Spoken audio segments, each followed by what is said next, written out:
Bom, pessoal, uma das coisas mais importantes para o teu sucesso como médico psiquiatra é a capacidade de manter os pacientes no consultório, certo? Conforme eu disse já anteriormente, o objetivo da primeira consulta é que haja uma segunda, uma terceira, uma quarta, uma quinta e etc. Não porque o médico é malvadão e quer manipular a pessoa e etc. Não é isso. É porque não existe tratamento de uma consulta só. Se o paciente interrompe o tratamento por alguma razão, ele vai embora, o tratamento acabou. E ele foi o maior prejudicado. Você está lá vivo, né? Não aconteceu nada com você. Ah, tá, perdi o valor da consulta. Tá, beleza. Uma outra pessoa foi lá, pagou. Assim, não é o médico que se prejudica, é o paciente. Agora, o que acontece é que, se isso ocorre de uma forma recorrente no consultório do médico, aí impacta a vida do médico, obviamente. Não é que ele é o maior prejudicado. Claro que o maior prejudicado são as 30 pessoas que abandonaram o tratamento. Mas ele passa a ter um dano. Então, veja bem, não é tão fácil assim trazer um paciente para o consultório, ainda mais para quem está começando. Logicamente, você está lá enchendo um saco. Se o saco não está furado, é mais fácil você encher ele, né? Se ele está furado, ele vaza. Sei lá, que está colocando, só por exemplo. Então, o que acontece que alguns alunos, algumas pessoas, alguns médicos, parece que entra 5 e sai 4. Por que os consultórios de algumas pessoas têm tanta rotatividade? É isso que a gente vai discutir aqui.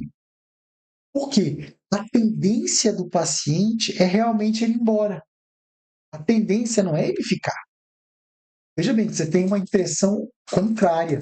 Né? A impressão que você tem é que a tendência é que ele fique. Não, a tendência é que ele vá. A tendência é que ele vá embora.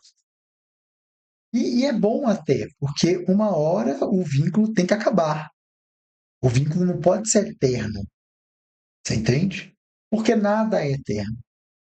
E é por isso que nessa conversa nossa eu vou trazer conceitos da física, para que você entenda o que eu quero dizer. Então, pessoal, o que é a realidade? Para pensar. Vamos sair da psiquiatria e vamos pensar de uma forma geral, porque vocês fazem muita confusão quando vocês pensam em termos psiquiátricos, porque eles misturam sentimentos, vocês misturam como queria que fosse, como é, aí mistura altruísmo, idealização, vocês fazem muita confusão. Essa questão de. Vamos abstrair, vamos pensar em termos mais materiais, vamos pensar em termos mais gerais.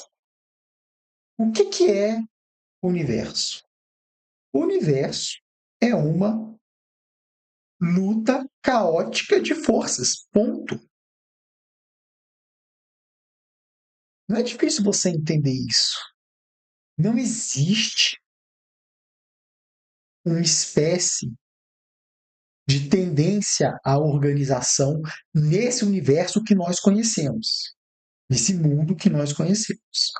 É muito fácil de concluir. Você pode olhar o seu corpo, né?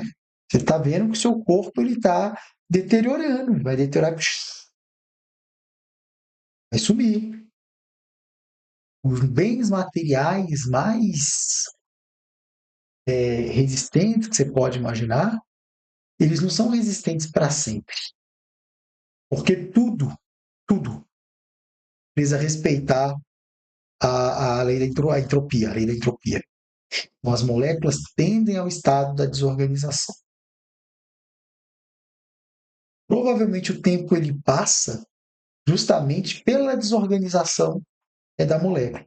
Quando um copo cai no chão e quebra, por exemplo, a questão da causa e consequência é ligada à entropia. Você entende? A entropia. A causa e consequência é ligada ao conceito de entropia. Sem entropia, eu não consigo nem pensar a questão do tempo, porque eu perco a ideia de causa e consequência. Tá? Então, é, Por que que eu estou falando isso para vocês? Porque entendendo que o universo é algo caótico, que várias forças estão num conflito eterno, e é fácil você pensar isso na natureza, porque na natureza é uma vida, é uma luta da vida contra a morte. Com todos os seres vivos, Sansão que está ali atrás, eu, vocês, a nossa tendência é a desagregação dessa organização que a gente entende como eu e como indivíduo. Com base nisso, que o Freud pensou a ideia de pulsão de vida e pulsão de morte. A pulsão de vida vai representar a capacidade de agregação e organização. E a pulsão de morte, ela vai representar a capacidade de desagregação, de ruptura. Perceba que o vínculo terapêutico ele necessita dessa organização, porque as relações entre os seres humanos, elas tendem, você acha que elas tendem à organização ou à desorganização? À desorganização? Então, prosseguir. Nós precisamos entender como esses mecanismos são ativados dentro do paciente para que nós possamos trabalhá-los, para que nós possamos organizar essa energia. E aí vem o grande problema, que aí vocês pensam o seguinte: se tudo no universo tende à desagregação, por que então, com o passar do tempo, os nossos corpos eles se organizaram e que o planeta Terra se organizou, né? Isso tudo tende a eternamente ir se deteriorando. Porque aí vem o conceito de entropia negativa. Tá? A entropia negativa é como nós, seres humanos, por exemplo, a gente consegue armazenar energia. A gente pega, por exemplo, tá? É, a gente pega, por exemplo, alimentos organizados para organizar nossas moléculas internas. O que é mais organizado? O alface ou a gordura do boi? O alface é mais organizado. O que é mais saudável? O alface. O que tem menos caloria? O alface. Claro que você não vai comer só alface. Eu estou só dando um exemplo para você entender que a gente absorve a entropia negativa do universo para a gente conseguir manter essas forças sobre algum grau de coesão. Não é que é perfeito, né? Não é que é perfeito, mas que elas entram em algum grau ali de coesão e talvez até de anulação, quando elas são trabalhadas. Então, a ideia do quente e do frio, né? A união dos dois já é algo que não é quente nem frio, é algo morno. Algo morno é gostoso, né? Se eu falar assim, olha, você prefere ficar no frio, no calor ou no ambiente morno? Tu já fala que tu prefere o morno, né? Isso é intuitivo, tá bom? Isso é intuitivo. Bom, então, a questão é que o ser humano, a mente humana, ela não é algo que acontece fora das leis do universo, como muita gente pensa. Muita gente pensa a alma, a mente humana, a racionalidade, como algo que não existe dentro desse ambiente que a gente tem. Só que não é verdade. A gente só existe dentro desse mundo, você entende? Dentro dessas regras que compõem o universo. A questão é que não é o que você acredita ou não acredita, é porque as regras que operam esse universo que a gente vive, que sim, talvez você ache que não é o único, tá? Mas enfim, aqui a discussão não é essa. A discussão é que este mundo obedece a essas regras. E os pacientes também obedecem a essas regras, porque eles não têm escolha. Você entende? Eles não têm escolha a não ser obedecer a essas regras que a gente está discutindo. E aí, por que isso é interessante a gente discutir? Porque às vezes tu fica triste com as coisas do consultório, né? Tu pensa assim, nossa, mas fulano simplesmente estava tão bem, ele pegou e foi embora. O que aconteceu é que a culpa não é sempre sua ou dele. As coisas acontecem no universo sobre algo muito maior do que a gente. né? De um conjunto de forças muito maior. Então não tem essa intencionalidade dele abandonar o tratamento. Nem sempre que ele abandona o tratamento é porque ele não gostou do seu atendimento. É isso que eu quero dizer. Por que ele abandonou então? Que é simples, porque as energias que vão fluir naquele aparelho psíquico, né? A pulsão, vamos usar o termo agora pulsão, tá? A gente usa o termo energia na física, a gente fala de pulsão aqui. A forma que as pulsões, esse aparelho pulsional se organiza, aí nas pulsões de vida e as pulsões de morte, é o que vai dar o tom da vinculação, que se reflete anteriormente nessas forças caóticas que moldaram o mundo e o universo. E o que você tem que fazer? Você tem que fazer o papel da entropia negativa. Tá? E para que você consiga fazer esse papel, você precisa entender como o sistema funciona, para que você consiga construir a organização e não que você seja abarcado e sugado pela confusão, que a tendência é a confusão. Nós mesmos, a gente lida com coisas que a gente sempre vai perder. A última batalha, a gente sempre perde. A morte, a loucura, é a perda cognitiva. Nós não temos poder de vencer. Então a gente vai oferecer o quê? A entropia negativa. Como nós fazemos isso? Né? Eu dei o exemplo que na alimentação, comer alface é uma forma de organizar a entropia, de fazer a entropia negativa. No consultório, é como? É através da gente ajudar o paciente a se conectar com essas pulsões de vida. Porque, por exemplo, o superego dele, às vezes tirânico, se conecta a essas pulsões de morte, né? Então, quando a gente consegue, por exemplo, ajudar o paciente a não se culpar tanto, talvez a ele ver talvez para ele ver as qualidades que ele tem, por exemplo, ele se conecta nessas pulsões de vida. Ele para de querer destruir tudo que ele vê, inclusive ele mesmo. Tá? Então, a gente vai trabalhando esses conceitos de pulsão e tentando identificá-los. Aí a gente pode retornar, por exemplo, né, para a questão da transferência, porque a transferência é uma forma, quer dizer, é a ferramenta da vinculação, da construção da vinculação. É a principal ferramenta. Porque, veja bem, se aquela pessoa está viva até agora, por mais que ele seja suicida e etc., se ele está vivo até agora, ele se ligou a alguma coisa. Aquele aparelho psíquico se ligou ao aparelho psíquico da mãe. Ele se ligou ao seio para ele mamar. Então, existe uma ligação que manteve ele vivo até agora. Se ele não fosse capaz de fazer essa ligação, o cérebro dele entraria na entropia do mundo. Ó, ela acabaria. Não teria uma organização psíquica. Então, a sociedade ela atua como uma espécie de entropia negativa.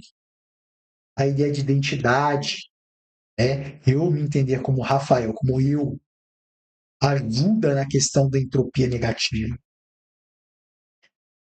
O fato de eu amar alguém, de eu gostar de alguém, é entropia negativa. Do ponto de vista que eu organizo aquilo, eu canalizo aquilo.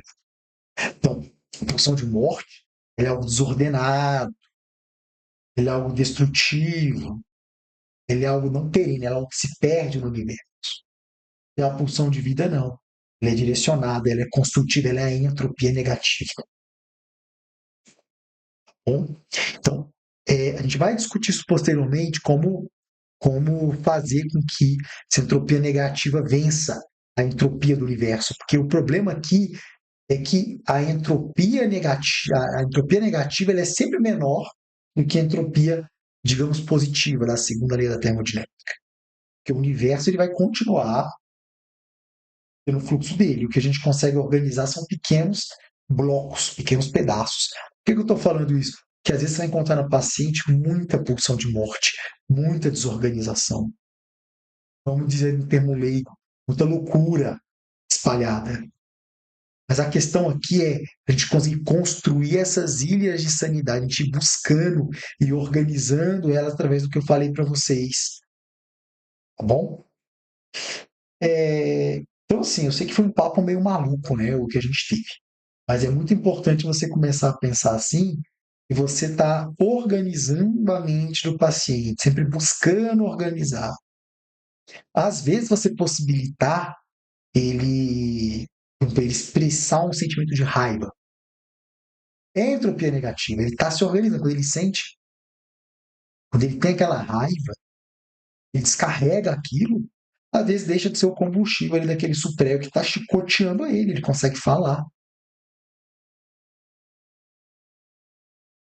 ele consegue enxergar as coisas às vezes quando ele descarrega um sentimento. E você permite que ele descarregue isso em você. Então perceba que é como se você absorvesse a desorganização para que ele possa se organizar.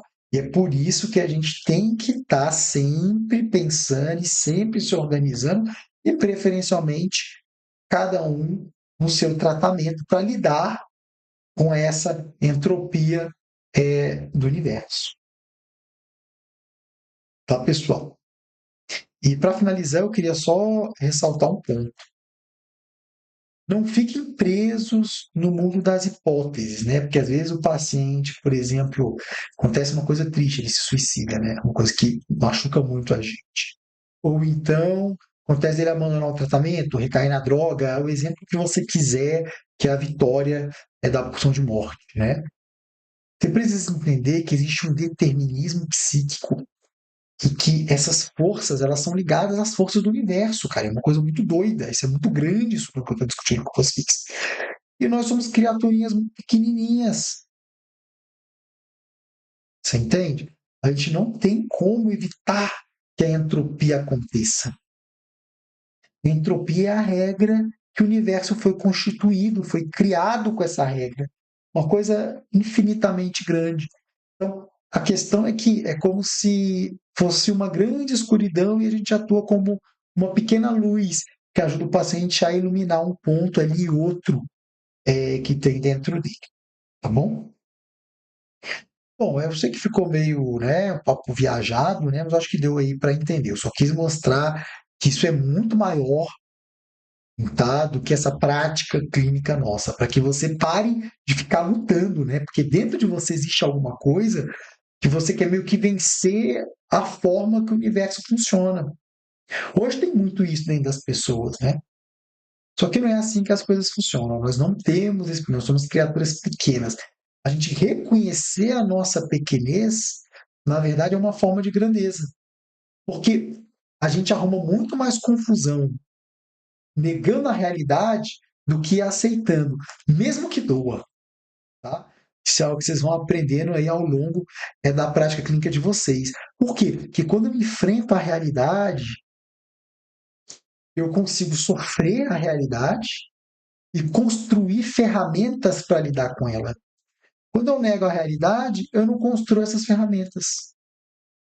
É como se a pessoa se tornasse algo indolente, algo incapaz de reagir, que ela não tem a ferramenta. Então, quando ela é pega pela realidade, ela quebra. Tá bom? Isso vale, inclusive, para os nossos tratamentos que a gente executa. Tá bom? Quando a gente começa a negar a realidade, negar o setting, negar as regras, negar o conhecimento, negar a nossa racionalidade, se é que isso existe. Tá bom? Bom, vamos seguir adiante.